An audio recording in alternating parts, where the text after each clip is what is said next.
Okay, today we're going to be doing a screen with the NoSeeUm material. That's for those crazy little bugs, the gnats, the tiny little insects called NoSeeUms that come right through a normal screen. I think a normal screen is about 18 to 16 threads per inch. And this stuff here, made by a company called Adfors, is about 36 strands per inch. So the holes in the screen are just tiny. And this also stops a lot of dust and debris from coming in your house too. So there's an advantage to that as well.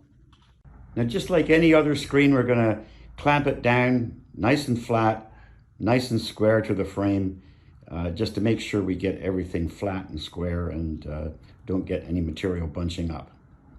You want to trim these long edges off. You don't want to have a great big long piece hanging over when you're rolling the screen in, because it makes puckers and bunches and wrinkles, makes things more difficult. So trim this up to the width of the screen frame.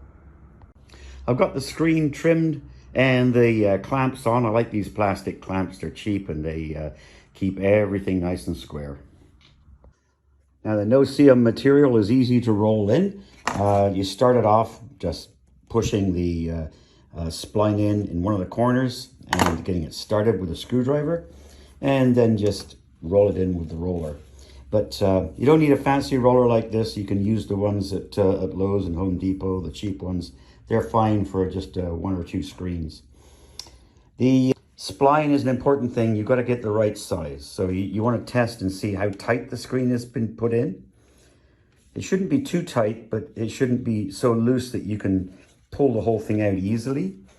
And to get that right, you have to get the right diameter of spline. This is 180 I'm using here, decimal 180 inches in diameter, but it comes in a lot of different diameters. So you gotta make sure you get the right size. When it comes to rolling it in, I just wanna get the screen flat. I don't wanna pull it. That's gonna pull the frame in. And usually what I do is just pre-roll it a little bit, back and forth to get the material going where I want it, and then just push along with my fingers and roll the spline in 2 feet at a time. And you'll find that you want to make sure that this is even all the way along.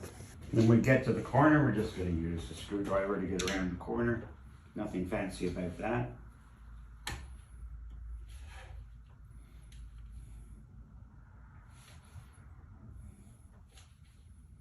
And just start off rolling again. I've got to flip this one around now, and but there's no reason you couldn't do this on the ground, just on a cardboard or a blanket, and be able to do a perfectly fine job like that. The table just makes it easier on your back, that's all. Okay, so now we've got the whole thing in. We just cut it out with a knife.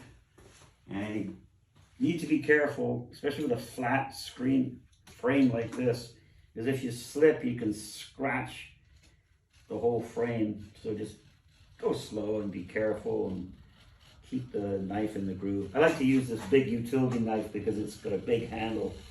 It's easy to hang on to. But sometimes I slip.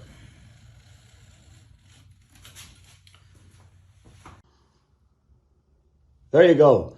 All ready for those invisible insects.